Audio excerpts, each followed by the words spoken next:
Welcome to the Urbstead, and today you get to watch a person try with a shovel what should never be done with just a shovel, and then continue to poorly use the tiller and come up with a decent end product. Hey everybody, and I'm Ben from the Urbstead, and if you've ever been crazy enough to try something like removing a whole part of your lawn, well, I'm right there with you. Today I'm going to show you just the first steps of the process of getting the wheat patch ready for seeds in the fall. This is going to end up being a series, and that is because it's going to take me finding a whole lot of cardboard and the source for a lot of compost, hopefully a little bit cheaper than we've gotten in the past. So that's what we're going to go through, and as you can see, it's already been partially done behind me. I still need to do a lot of cleanup, and the tilling that I did was not a super thorough tilling. The idea of it was more to get most of the vegetation off the top, as well as remove maybe about an inch or so of the soil. The reason I wanted to do that was to just make sure that when we get the compost on here on top of the cardboard, we're not going to be overflowing a ton into the sidewalk and the surrounding area. So that was more on the side of just caution, I guess. But what we're going to be growing in is hopefully compost on top of cardboard, which over the course of a year, the compost will just disintegrate. And hopefully what we're left with is a really nice garden bed this size, in-ground garden bed that we're going to be planting wheat in.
Evolutionary process going on, but mankind won't be destroyed. The fact that you and I are working here together is evidence of that.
All right, so the tilling has been finished.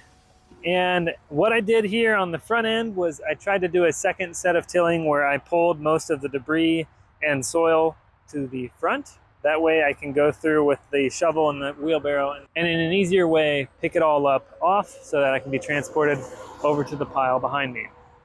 In the back, well, this is where I kind of did it first and it was more experimental. You can see towards the end it gets really patchy. Well, I do know that there's a gas line that runs directly through the center here. I know it's quite a bit deeper than what the tiller is getting, but part of me is just a little nervous, so that's why I got extra patchy down there. The other reason is this dirt is just solid, so tough. And the farther I got down that way, the harder it got. And so those two kind of combined to less vegetation being ripped off. I'm okay with that. But overall, I'm really happy with the product. I removed quite a bit of topsoil, dirt, and I removed a lot of vegetation. So we're going to get all of those packed up and sent over to that pile in the back to be used in the future, maybe next year. And then we're just going to kind of sweep and hard rake the rest of this to look as nice and uniform as possible. And what I won't be doing is I haven't decided whether or not I'm going to till in this center row here. I know that dirt is looser because I've done some deep forking over the past season and a half. But what we will do is when the sunflowers are done, we'll chop it all, we'll drop it, and we'll just bury that under the cardboard. So it's been a really easy process. It's been pretty fun. Oh, what am I saying? It's been a very long process just to get this part done. And it was quite a bit of hard work as, well, I'm a total noob at using a tiller. And I thought I would try to do it with a shovel at first. So that was a mistake. But the tiller was pretty fun once I kind of got a hang of it. So I'm looking forward to using that tool more. Obviously what we do try to do here is a no-till method for most of our beds, but in this case, I needed to move a lot of earth, so the tiller just made more sense. Also, a friend of ours was giving a tiller away, and so thank you, Mike and Pam, very much. You guys rock. And yeah, so that was it. I hope you enjoyed today's time-lapse. And I hope you stick around for future videos where I take further steps on this piece of land to eventually get it to next year, hopefully a whole heaping row pile of just beautiful wheat, which we'll be able to turn into breads, pastas, all kinds of stuff. Thank you for watching, and as always, grow on.